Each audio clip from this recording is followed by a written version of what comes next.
നമസ്കാരം. ആനന്ദ് ന്യൂസിലേക്ക് എല്ലാ മാന്യപ്രേക്ഷകർക്കും സ്വാഗതം. ഈ ഹേമ കമ്മിറ്റി റിപ്പോർട്ടുമായിട്ട് ബന്ധപ്പെട്ടിട്ട് ആ റിപ്പോർട്ട് വന്നതിന് ശേഷം ഈ സിനിമയിലുള്ള എല്ലാവരും ചിലപ്പോൾ കേൾക്കുന്നവരൊക്കെ ചിന്തിക്കുന്നത് ഈ വന്നവരെല്ലാം ഈ വഴി വന്നവരാണോ എന്നൊരു ചിന്ത. ഏത് വഴി? ഹേമ കമ്മിറ്റി റിപ്പോർട്ട് പുറത്തുവിട്ട ആ വഴി.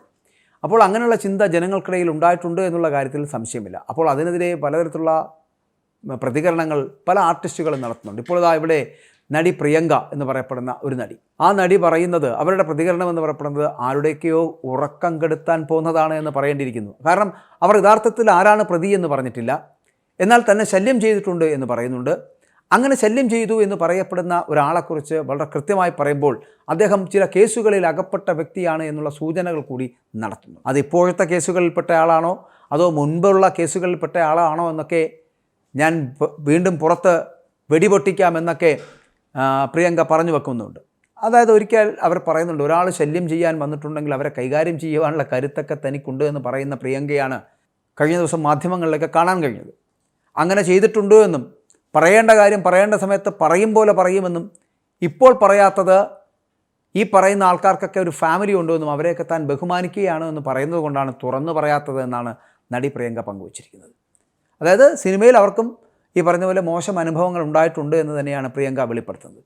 എന്നാൽ അത് ആരെന്ന് പറയുവാനുള്ള ഒരു മാനസികാവസ്ഥയിലല്ല താനെന്ന് നടി പറഞ്ഞു വെക്കുന്നുണ്ട്. ഇപ്പോൾ ഈ ആരോപണം വന്ന ഏതെങ്കിലും ഒരു വ്യക്തി മോശമായി പെരുമാറിയിട്ടുണ്ടോ എന്ന മാധ്യമപ്രവർത്തകരുടെ ചോദ്യത്തിന് പ്രിയങ്ക പ്രതികരിച്ചത്, അവർക്കെതിരെ ആരോപണങ്ങൾ വരികയാണെങ്കിൽ പറയാമെന്നാണ്, അവരുടെ കുടുംബത്തെ താൻ ബഹുമാനിക്കുന്നുണ്ട് എന്നുള്ളതാണ്. അപ്പോൾ പ്രിയങ്ക ഇതുമായി ബന്ധപ്പെട്ടിട്ട് മാധ്യമങ്ങളോട് പറഞ്ഞത്, ഞാൻ പറയില്ല എന്നൊരു കാര്യം ഞാൻ പറയുന്നില്ല, പക്ഷേ ഞാൻ ആ ബോംബ് പൊട്ടിക്കും, പക്ഷെ അതിപ്പോഴല്ല.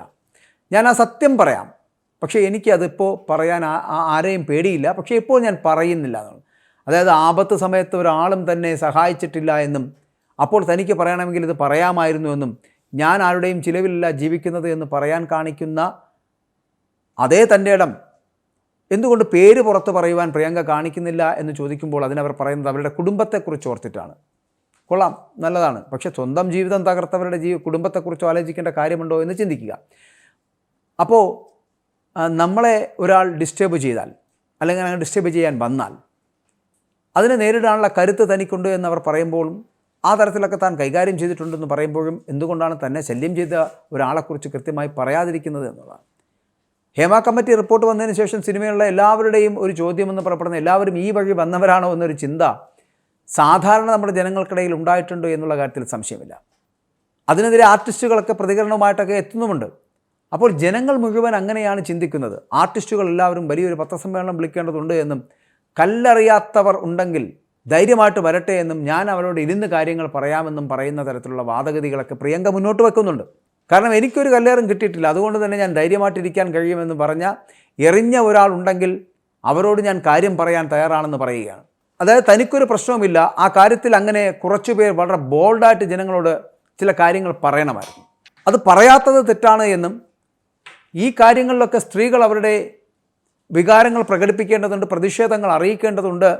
കാരണം ഈ പറയുന്ന ആൾക്കാരിൽ നിന്ന് എന്തുകൊണ്ടാണ് ഇത്തരത്തിലുള്ള വൃത്തികേടുകൾ സംഭവിക്കുന്നത് അല്ലെങ്കിൽ അതിനെതിരെ പ്രതികരിക്കാത്തത് കൊണ്ടാണ് എന്ന് പറയുമ്പോൾ ഈ പ്രിയങ്ക പറഞ്ഞു വെക്കാൻ ശ്രമിക്കുന്നത് തന്നോട് ഇത്തരത്തിൽ പെരുമാറിയിട്ടുള്ള ഒരാൾ, പലരുണ്ടായിട്ടുണ്ട് അത്തരത്തിൽ പെരുമാറിയിട്ടുണ്ട്, പക്ഷേ അതിലൊരാൾ ഈ പറയുന്ന കേസുമായി ബന്ധപ്പെട്ട് വരുന്ന വ്യക്തികളാണ്.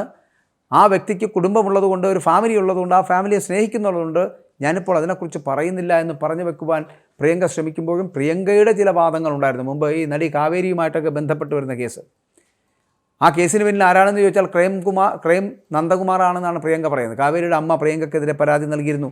അത് ഏകദേശം 20 വർഷങ്ങൾക്ക് ശേഷം 2021 കോടതി പ്രിയങ്കയെ കുറ്റവിമുക്തയാക്കുകയും ചെയ്തത്. അതായത് ക്രൈം നന്ദകുമാർ, ക്രൈം പത്രത്തിൻ്റെ പത്രാധിപരായിരുന്ന നന്ദകുമാറിൻ്റെ വളരെ ക്രൂക്കഡായിട്ടുള്ളൊരു മൈൻഡാണ് ഇതിനെല്ലാം കാരണമെന്ന് പറയുവാനാണ് ഇതിലൂടെ പ്രിയങ്ക ശ്രമിച്ചുകൊണ്ടിരിക്കുന്നത്. കാവേരിയോടും അമ്മയോടും ഒക്കെ എനിക്കിപ്പോഴും സ്നേഹമാണുള്ളത് എന്ന് പറയുമ്പോഴും കേസിൻ്റെ സമയത്ത് ആ അമ്മയെ 1-2 തവണ കണ്ടിരുന്നു എന്നും പറയുന്നു. കാവേരിയെ പിന്നെ കണ്ടിട്ടില്ല എന്ന്. പക്ഷേ ഇപ്പോഴും അവർ പറയുന്നത് ഈ പറയുന്ന വിവാദങ്ങളൊക്കെ ഉണ്ടാക്കിയതിന് പിന്നിൽ എന്ത് നേട്ടമാണ് ഇവർ ഉണ്ടാക്കിയെടുത്തത് എന്നതാണ്. അപ്പോൾ ഇവരുമായി, പ്രിയങ്കയുമായി ബന്ധപ്പെട്ട് വരുന്ന വിഷയങ്ങളിലും കാവേരിയുമായി ബന്ധപ്പെട്ട് വരുന്ന വിഷയങ്ങളിലും ആ വിഷയങ്ങളൊക്കെ പറഞ്ഞു തീർക്കുകയോ അല്ലെങ്കിൽ കോടതി തീർപ്പാക്കുകയോ ചെയ്ത കേസുകളാണ്. അതിനുശേഷം കാവേരിയുമായി യാതൊരു തരത്തിലുള്ള ബന്ധവും ഉണ്ടായിട്ടില്ല. കാവേരിയുടെ പരാതി എന്ന് പറയപ്പെടുന്ന 2004 ഫെബ്രുവരി 10 തിരുവല്ല പോലീസ് കേസ് രജിസ്റ്റർ ചെയ്തത്. അന്ന് പ്രിയങ്കയെ അറസ്റ്റ് ചെയ്യുകയും ചെയ്തിരുന്നു. പക്ഷേ തൻ്റെ ഫോണിലേക്ക് ഒരു അജ്ഞാത സന്ദേശം വന്നത് വിളിച്ചു പറയുക മാത്രമായിരുന്നു എന്നുള്ള പ്രിയങ്കയുടെ വാദം ആ കേസുമായി ബന്ധപ്പെട്ടിട്ട് അന്ന് പ്രിയങ്ക പറഞ്ഞിരുന്നു. കേസിൽ പിന്നീട് കോടതി പ്രിയങ്കയെ കുറ്റവിമുക്ത ആക്കുകയും ചെയ്തിരുന്നു. പക്ഷേ എവിടെയാണ് തെറ്റിപ്പോയത്, എന്താണ് സംഭവിച്ചത് എന്നുള്ളതാണ്. ഒരു അനോണിമസ് കോൾ വരുന്നു. ആ കോളിൽ പറയുന്നത് നാളെ കാവേരിയെക്കുറിച്ച് മറ്റൊരു വാർത്ത ഒരു പ്രമുഖ മാധ്യമത്തിൽ വരാൻ പോകുന്നു, വളരെ വൃത്തികേടുകൾ നിറഞ്ഞത് എന്നുള്ള തരത്തിലുള്ള വാർത്ത വന്നപ്പോഴാണ് അത് അവരെ വിളിച്ചറിയിക്കുക മാത്രമായിരുന്നു ചെയ്തത് എന്നും അതിനുശേഷമുണ്ടായ കേസാണ് 2004 സംഭവിച്ചതെന്നും അത് കഴിഞ്ഞിട്ട് ഇപ്പോൾ 20 വർഷത്തോളം കഴിഞ്ഞുവെന്നും കുറ്റവിമുക്തയാക്കപ്പെട്ട പ്രിയങ്ക പറയുന്നുണ്ട്. പക്ഷേ ഇവിടെ ഞാൻ പറഞ്ഞു വെക്കാൻ ശ്രമിക്കുന്നത് ഈ കാവേരിയുമായി ബന്ധപ്പെട്ട് വരുന്ന വിഷയങ്ങളോ അല്ലെങ്കിൽ ഈ പറയുന്ന ഹേമ കമ്മിറ്റി റിപ്പോർട്ടുമായി ബന്ധപ്പെട്ട് വരുന്ന വിഷയങ്ങളോ അല്ല. ഇവിടെ സിനിമാ മേഖലയിൽ അഭിമുഖീകരിക്കുന്ന ഒരുപാട് പ്രശ്നങ്ങൾ ഇനിയുമുണ്ട് എന്നും വരും ദിവസങ്ങളിൽ ഇങ്ങനെ വിളിച്ചു പറയാൻ പാകത്തിനുള്ള പല നടിമാരും ഇന്നും സിനിമാ മേഖലയിലുണ്ട് എന്നും അത്തരത്തിലുള്ള നടിമാർ എന്തുകൊണ്ടാണ് തുറന്നു പറച്ചിലുകൾ നടത്താത്തത് എന്നും മാത്രമല്ല സംഭവിച്ച കാര്യങ്ങൾ തുറന്നു പറയുമ്പോൾ മറ്റുള്ളവരുടെ ഫാമിലിയുടെ സംവിധാനത്തെക്കുറിച്ച് ഓർക്കുന്ന പ്രിയങ്കയെപ്പോലുള്ളവർ ഉണ്ട് എന്നുകൂടി സൂചിപ്പിക്കേണ്ടിയിരിക്കുന്നു. പക്ഷേ അപ്പോഴും ഇനിയും വരും ദിവസങ്ങളിലും സിനിമാ മേഖലയിൽ ഇത്തരത്തിലുള്ള പൊട്ടിത്തെറികൾക്ക് സാധ്യതയുണ്ട് എന്നുള്ളതാണ്. അങ്ങനെ സംഭവിക്കാതിരിക്കാൻ വേണമെങ്കിൽ മുട്ടിപ്പായി പ്രാർത്ഥിക്കുവാൻ സിനിമാ മേഖലയിലെ ആൺകരുത്തന്മാർ ശ്രമിക്കട്ടെ.